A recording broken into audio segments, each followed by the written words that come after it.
नाज़रीन, चोटियारी वेझो ॻोठ इब्राहिम लगारी हिन जदीद दौर में बुनियादी सहूलतुनि खां महरूम आहे, जंहिं सबबि ॻोठाणा सरापा एहतिजाज बणियल आहिनि। वधीक तफ़सील अकबर जूणेजे जी हिन रिपोर्ट। 21 सदीअ जे हिन जदीद दौर में बि सिंध जा अक्सर ॿहिराड़ीअ जा ॻोठ बुनियादी सहूलतुनि खां महरूम बणियल आहिनि। अहिड़नि ई ॻोठनि में चोटियारियूं वेझो शहर टंडो मिठा खान खां 1 किलोमीटर जे मुफ़ासिले ते वाक़िअ ॻोठ इब्राहिम लिगारी बि हिकु आहे। हिन ॻोठ में रोड ऐं बिजलीअ जी सहूलियत न हुजण जे करे ॻोठाणा सख़्तु मुश्किलातुनि जो शिकार आहिनि।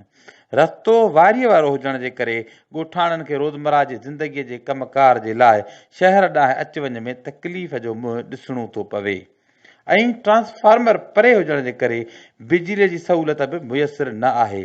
उन जे करे समूरो ॻोठ राति जे वक़्तु रोशनीअ खां बि महरूम बणियल आहे। हितां जे ॻोठाणनि पंहिंजे ॻोठ जे मसइलनि बाबति आवाज़ टीवीअ सां पंहिंजा वीचार वंडींदे चयो त असांजो ॻोठ टंडो मिठा खान खां 1 किलोमीटर उलांदे हाजी इब्राहिम लिगारी नाले सां आहे, जेको रोड जी सहूलियत खां बिल्कुलु माना रुलियल आहे। रोड असांजो ठहियल कोन्हे। रोड जॾो आहे असांजे बीमारियूं सीमारियूं मरीज़ खणी था वञूं, उहे किथे पहुचनि था किथे नथा पहुचनि, गुज़ारे था वञनि। तंहिंखां पोइ असांखे बिजली सहूलियत कोन्हे। बिजली असांजी माना 3 महीना कटी पिया। परे ट्रांसफार्मर लॻल आहे, असांखे 11,000 वोल्ट तार ऐं ट्रांसफार्मर ॾिनो वञे। मसला इहे आहिनि, हिकिड़ो त असांखे रस्तो ई ॾिसो था, तव्हां ॾिसी रहिया आहियो, रस्तो आहे कोन को। घर तमामु वारी में आहिनि। वारी जॾहिं मोटरसाइकिल ते माइका खणूं था त उहे किरिया पिया ऐं पासीरा जा। तंहिंखां वधि में वधि ॿी रोड जी हीअ तकलीफ़ ॾिसो था साम्हूं आहे। ॿियो ट्रांसफार्म कोन्हे को। ट्रांसफार्म हिते जे लॻो वञे हाजी इब्राहिम लिगारी जे ॻोठ में, त असांजे लाइ उहा सहूलियत थींदी त असांखे तार उहा टी ॾिनी वञे, 11,000 वारी तार जेका असांजी हेसि ताणी अची सघे। असां हितां पंहिंजो मीटर लॻाए जीअं की असां पंहिंजो बिजली ॿारे सघूं। 15 सालनि खां अॻे रोड ठहियल हो मुस्लिम लीग जे दौर में, वरी हिनखे ड्राहे खणी विया।